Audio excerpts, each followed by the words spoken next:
Today I am going to start a very beautiful poem written by Rabindranath Tagore named Where the Mind is Without Fear.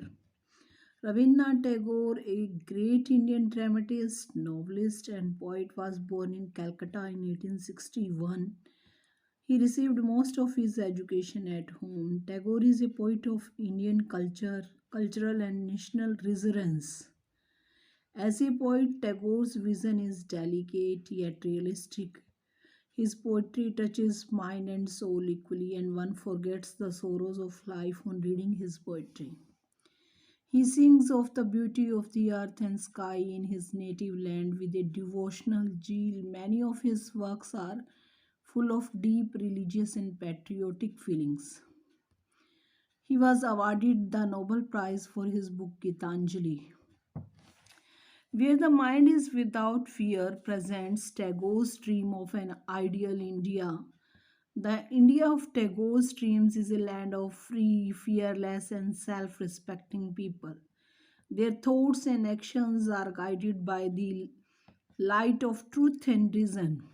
Tagore prays for a united India free from superstitions and narrow considerations of caste, creed, and language.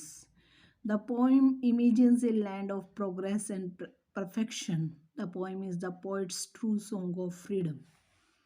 Stanza first starts here where the mind is without fear and the head is held high.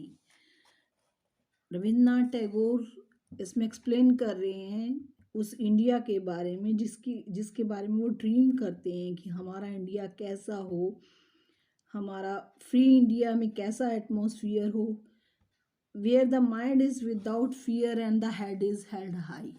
वो कल्पना करते हैं, he imagines of that free India where everybody can live in an atmosphere of fearlessness and self respect, where knowledge is free. There should be no restrictions on knowledge there. जहाँ knowledge के ऊपर कोई restrictions ना हो, where the world has not been broken up into fragments, जहाँ पे world जो है that should not be divided into small parts, छोटे छोटे टुकड़ों में ना बटा हो. Fragments means small parts by narrow domestic walls. Narrow domestic walls means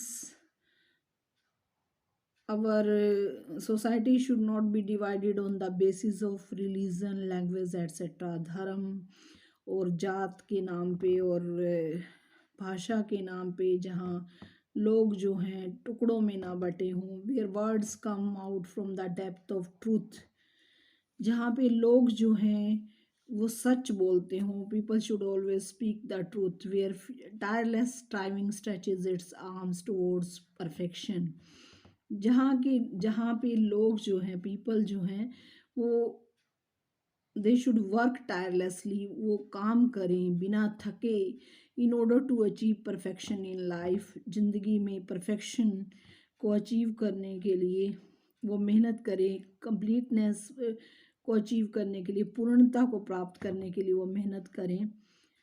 in these lines the poet prays to God for an ideal India. भगवान से प्रार्थना करते हैं एक ऐसे आइडियल इंडिया के लिए. Second stanza starts here where the clear stream of reason has not lost its way into the dreary desert sand of dead habit. In these lines the poet prays to God. भगवान से वो प्रार्थना करते हैं that his countrymen should be truthful in their thoughts. उनके जो देशवासी हैं वो अपने विचारों में, अपने थॉट्स में ईमानदार हों और अपने एक्शंस में भी वे ऑनेस्ट हों. They should work hard to achieve perfection in every field. उन्हें मेहनत करनी चाहिए हर फील्ड में परफेक्शन को, पूर्णता को अचीव करने के लिए. Their faculty of reason, clear stream of reason, their faculty of reason, उनके अंदर जो क्षमता है तर्क करने की, शुड नॉट बी लॉस्ट, वो गुम नहीं होनी चाहिए. In bad and useless customs, जिसको ड्रीरी डेजर्ट कहा है पोइट ने, कि वो क्षमता जो है उनकी, फैकल्टी ऑफ रीज़न जो है वो गुम नहीं होनी चाहिए। जो हमारे पुराने और व्यर्थ के जो रीति रिवाज हैं उनमें हमारी तर्क करने की क्षमता जो है कहीं खो ना जाए। Where the mind is led forward by thee to ever widening thought and action, जहाँ पे लोग जो हैं उनको गॉड हिमसेल्फ शुड गाइड, कि भगवान उन्हें खुद गाइड करे, the minds of people, he may lead them forward in their thoughts and actions. भगवान जो है उनको गाइड करे उनके थॉट्स में, उनके एक्शंस में, उनके कार्य में, उनके विचारों में, into the haven of freedom my father let my country awake. Here the poet wants to say that, oh God, my father means, oh God, let my country awake into that heaven of freedom. That our country should grow in such a heaven of freedom कि हमारा जो देश है वो तरक्की करे ऐसे स्वतंत्रता के स्वर्ग में। This is a very beautiful poem of Rabindranath Tagore, and the poet has presented a very good idea. He prays to God that his country should become free in an atmosphere of fearlessness and intellectual freedom.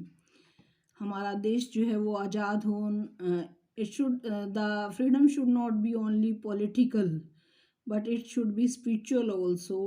ये केवल राजनीतिक तौर पर आज़ादी ना हम प्राप्त करें, ये आध्यात्मिक तौर पे भी हम आज़ाद हों। Tagore prayers that the Indian should be fearless, Indians fearless हों, नीडर हों, and should be able to walk with their heads held high.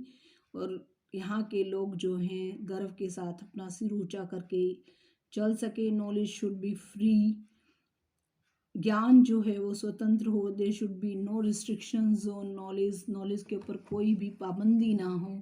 People should not be divided in the name of religion and caste, लोग जो हैं जात और धर्म के आधार पर ना बटे हों।